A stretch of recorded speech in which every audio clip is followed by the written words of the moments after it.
Hello, I'm speaking to you today on the anniversary of Dr. Martin Luther King's life, the celebration of his life, and the honoring that we do through the areas of service.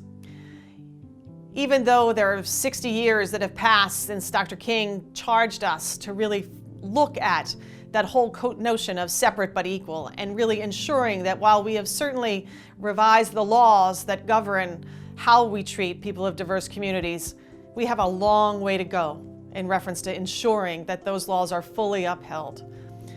And over again, we see examples of that, even in this situation of COVID. We see a disproportionate number of people in the Latinx and the African American community suffering with COVID with devastating results. Death.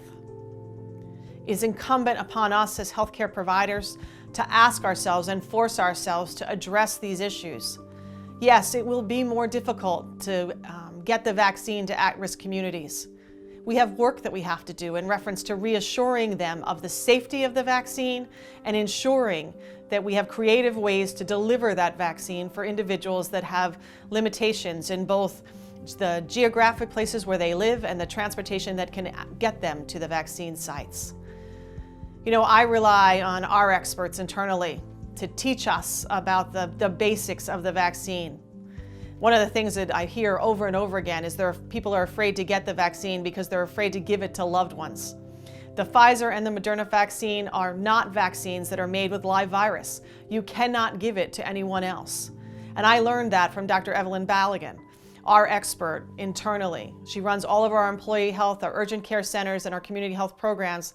Dr. Balogun has been on the front lines of making sure, both internally and externally, accurate information is had, and that everybody who wants a vaccine understands the facts and can get them.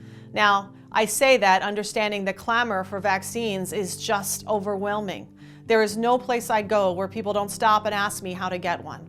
So let me go through a quick reminder. The state website provides you access, depending on what the geography radius is you say you're willing to drive for it, to literally go anywhere in the state and get a vaccine where there's availability. So I encourage you to register on that site, as I have done for my parents, to make sure that when there is vaccine available in their area, we will be able to get it.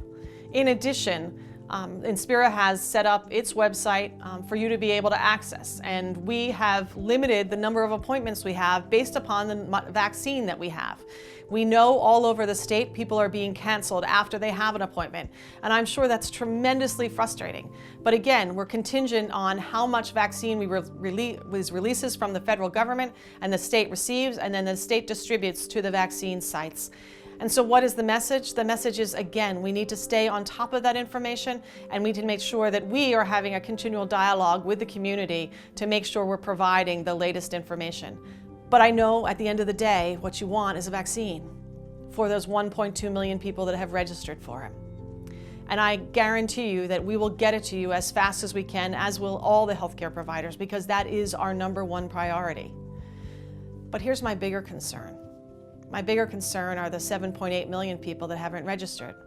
Now, some of them you could argue aren't eligible. They're under 16, they don't have any conditions, they're waiting. Okay, but there's a larger group of people who are sitting out. I would encourage you to watch the town hall that we did last week. I had over 1,000 people registered to watch our town hall on YouTube, and it's on our website if you go to see it. And there was really powerful information given by our providers and our experts to make sure that you understand everything you could possibly want to know about the vaccine, how it's created, what risk categories there could be for those people who have allergies, went through the details of making sure we address some of the myths that are out there. Over and over again, people communicated about the importance of both the safety of the vaccine as well as the need for people to be vaccinated. We are doing everything we can, and I want to assure you of that, and I will continue to reassure you of that. Let us know what you need in reference to questions being answered. Continue to check the state's website, COVID-19 NJ, and our website, and we'll continue to work with you to get you what you need as soon as you want it. I thank you for your patience and your time, and until we meet again, be well and stay safe.